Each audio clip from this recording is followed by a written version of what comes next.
ایک دفعہ ایک شخص گھر آیا تو اس کی بیوی نے کہا کہ ہمارے غسلخانے کے پاس جو درخت ہے اسے کٹوا دو۔ میری غیرت گوارا نہیں کرتی کہ جب میں غسل کر رہی ہوں تو پرندوں کی نظر مجھ پر پڑے۔ وہ بیوی کی اس بات سے بہت متاثر ہوا اور درخت کٹوا دیا۔ وقت گزرتا رہا۔ ایک دن وہ خلاف معمول اچانک گھر آیا تو دیکھا بیوی کسی مرد کے ساتھ مشغول تھی۔ اسے بہت دکھ ہوا۔ وہ اپنا گھر بار چھوڑ کر بغداد چلا گیا اور وہاں اپنا کاروبار شروع کر دیا۔ اللہ نے کاروبار میں خوب برکت دی اور اپنے کاروبار کی بدولت وہ بغداد کے سرکردہ شہریوں میں شمار ہونے لگا، یہاں تک کہ بغداد کے کوتوال تک رسائی بھی حاصل کر لی۔ ایک دن کوتوال کی گھر چوری ہو گئی۔ لوگوں نے مجرم کا سراغ لگانے اور پکڑنے کی بہت کوشش کی لیکن ناکام رہی۔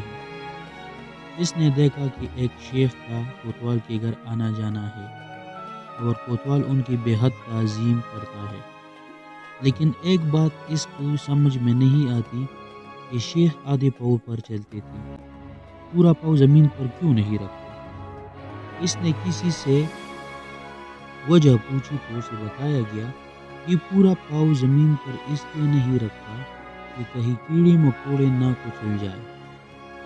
وہ شخص فوراً کوتوال کے پاس گیا اور اسے کہا، جان کی امان ہو تو عرض ہے، آپ کی چوری اسی شیخ نے کی ہے۔ جب تحقیق کی گئی تو مال مسروقہ اس شیخ سے برآمد ہوا۔ کوتوال نے حیرانی سے کہا، ہم نے تو کبھی سوچا بھی نہیں تھا کہ یہ شیخ بھی ایسا کر سکتے ہیں، تمہیں کیسے معلوم ہوا؟ اس نے کہا، میرے گھر میں ایک درخت تھا جس نے مجھے نصیحت کی تھی، جو لوگ ضرورت سے زیادہ نیک نظر آنے کی کوشش کرتے ہیں وہ عموماً نیک نہیں ہوتے۔